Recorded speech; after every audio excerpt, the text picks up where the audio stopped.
जय हिंद मेरे डियर साथी। मैं आपका साथी विकास और आज हम देखने वाले हैं एक प्यारा सा क्वेश्चन हाई स्कूल का बोर्ड का एग्जाम में है। हमें आकाश में इंद्रधनुष केवल वर्षा के पश्चात क्यों दिखाई देती है। ये देखा जाए तो बोर्ड एग्जाम 2024 के लिए बहुत ही इम्पोर्टेंट है। क्योंकि देखा जाए तो जो यूपी बोर्ड के द्वारा मॉडल पेपर जारी किया गया 2024 और 25 में, ये क्वेश्चन उसमें पूछा गया कितने नंबर का है, 2 नंबर का है। ठीक, आपके सामने देखिए यहाँ पर पहले का दूसरा क्या दे रखा, हमें आकाश में इंद्रधनुष केवल वर्षा के पश्चात ही क्यों दिखाई देता। इसका आंसर आप स्पष्ट रूप से लिखेंगे तो कितने नंबर आपका मिलेगा, 2 नंबर मिलेगा। तो प्लीज जितना भी चीज यहाँ लिखी जाएगी आप प्लीज कॉन्सेंट्रेट होके सुनिएगा और कॉपी पे यदि हो सके तो नोट डाउन कर लीजिएगा, नहीं तो आप स्क्रीनशॉट यहाँ से लेके कभी भी आप नोट डाउन कर सकते हैं अपनी कॉपी में। ठीक है, मगर सुनना बड़ी कंपलसरी है। देखिए आपके सामने इतना चीज लिखेंगे तो आपका क्या करेगा, 2 नंबर। कोई भी ऐसा टीचर नहीं है जो आपको क्या कर देगा, इतना कॉन्सेंट्रेट होके लिख देते हैं। कोई भी ऐसा टीचर नहीं है जो आपको नंबर न दे। ठीक है, तो देखिए यहाँ पर ये नहीं कि हम ऐसे बोल देते हैं ऐसे ऐसे होता। देखिए आपको एकदम से सूक्ष्म स्वरूप से, मतलब एकदम सरल तरीके से आपको अपनी हैंडराइटिंग में लिखना हम आपको सिखाते हैं।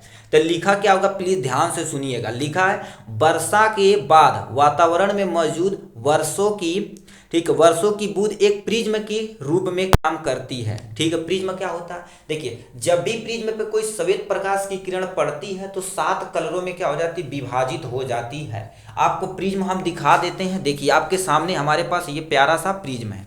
प्रिज्म पे जब क्या कर देती, कोई भी प्रकाश की किरण पड़ती है, भी श्वेत प्रकाश का होना चाहिए, तो 7 कलरों में विभाजित हो जाती है। इधर से यदि आप लाइट डालेंगे ना तो 7 कलरों में विभाजित हो जाती है। आपको लाइट थोड़ा सा हम दिखाते हैं। ठीक है, देखिए हमारे पास ये लेजर लाइट है, इस पे यदि डाला जाएगा तो आपको दिखेगा। अभी दिख नहीं रहा, हमको थोड़ा सा अंधेरा करना पड़ेगा। हम लाइट को पहले ऑफ कर देते हैं, बट बहुत अंधेरा हो जाएगा भाई। ठीक है, देखिए आप भाई कुछ नहीं दिख रहा। आप देख सकते हैं ये हमारे पास क्या होगा, एक प्रिज्म है। प्रिज्म पे जब प्रकाश लाइट डाली जाती है, देखिए क्या हो जाती है, अपने मार्ग पर विक्षेपित हो जाती है। ये एक्चुअल में ग्रीन लाइट है, व्हाइट लाइट होती तो 7 कलरों में यहाँ से क्या हो जाती है, विभाजित हो जाती। ठीक है, ये हो गया।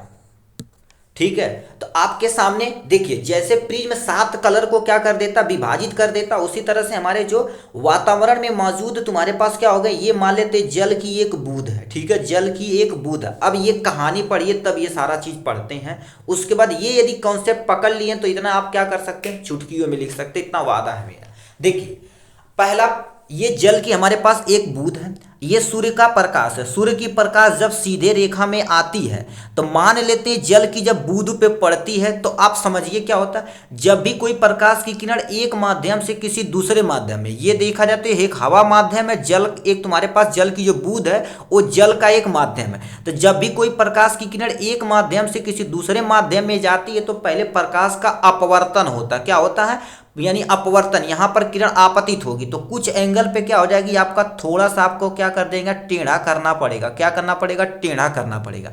यानी पहले स्टेप में क्या हो जाती है, प्रकाश का अपवर्तन होता, तो यहां पर क्या लिख देंगे, आपतित होती है। क्या होती है, आपतित, मतलब यहां पर आती हुई प्रतीत होती। थोड़ा सा आपको टेढ़ा दिखाना पड़ेगा।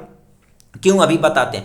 क्योंकि एक माध्यम से दूसरे माध्यम में जब प्रकाश जाती है तो अपने एंगल पे मुड़ जाती है, उसी को प्रकाश का अपवर्तन बोलते हैं। अब बताइए ये जल की जो प्रकाश की किरण है कहाँ पर, जल की बूंद के अंदर चली आई। अब जल की बूंद के अंदर इसका क्या होगा, तुम्हारे पास आंतरिक परावर्तन होगा। परावर्तन होगा, याद रखना। परावर्तन क्या होता है, जब भी कोई प्रकाश की किरण किसी भी शाइनी सरफेस पे पड़ती तो जिस एंगल पे पड़ती उसी एंगल पे वापस हो जाती, तो उस प्रक्रिया को हम प्रकाश का परावर्तन बोलते हैं। ये कॉन्सेप्ट 3 चीजें पढ़िएगा।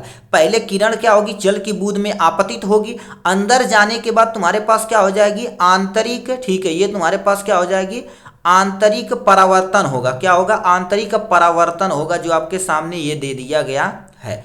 उसके बाद देखा जाए तो क्या होता, अभी ध्यान घटना सुनिए।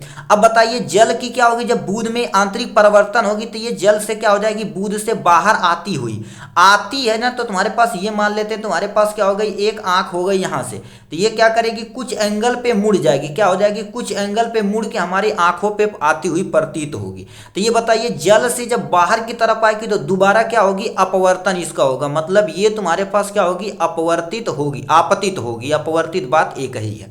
तो ये 3 घटना होगी। सबसे पहले जल की जो बूंद रहेगी उसमें प्रकाश प्रवेश करेगा तो पहले परावर्तन होगा, क्या होगा, सॉरी अपवर्तन होगा। उसके बाद जल के बूंद की जब अंदर चली जाएगी तो यहाँ पर प्रकाश का क्या होगा, आंतरिक परिवर्तन होगा, आंतरिक परिवर्तन होगा। उसके बाद शरीर हमारे क्या करेगी, जल की बूंद से हमारी आंखों पर आएगी, ठीक है, आंखों पर आएगी तो यहाँ पर बताइए क्या होगा, इस वाले रीजन पे जल से हवा में आ रहा है तो प्रकाश का क्या होगा, यानी अपवर्तन होगा।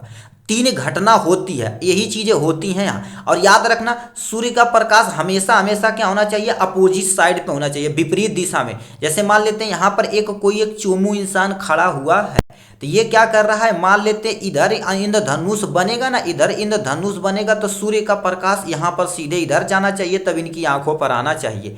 तो वही चीज बोला है कि सूर्य का प्रकाश हमारे पीछे होना चाहिए, जिससे आगे की तरफ क्या हो जाएगा, यहाँ पर बन पाएगा। ठीक है, इतना चीज यदि समझे तो सेम टू सेम आपको यही लिखना पड़ेगा। यदि आप ये कॉन्सेप्ट अच्छे से समझे होंगे तो तीन घटना हो रही है। अब क्या लिखा, एक प्रिज्म के रूप में काम करती है और वायुमंडल में उपस्थित जल सूक्ष्म बूंदों द्वारा सूर्य के प्रकाश के परिक्षेपण के कारण प्राप्त होता है। देखिए परिक्षेपण के कारण, अब परिक्षेपण तीन घटना में होती है।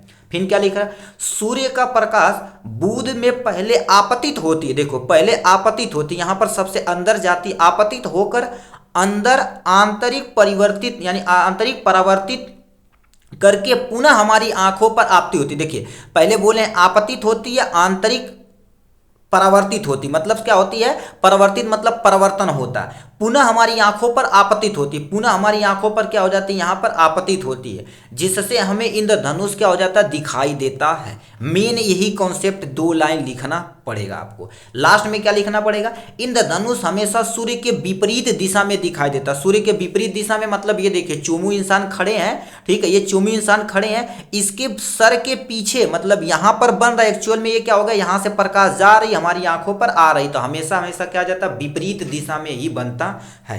तो ये तुम्हारे पास था सूर्य के प्रकाश के बारे में। ये आप आशा करते हैं आपको समझ में आया होगा अच्छे तरीके से। ये 2 नंबर का है, ये आप मेनली देखा जाए तो एक लाइन यहाँ पर क्या होगा, यहाँ तक का तुम्हारे पास इंपॉर्टेंट है, रूप में काम करती है।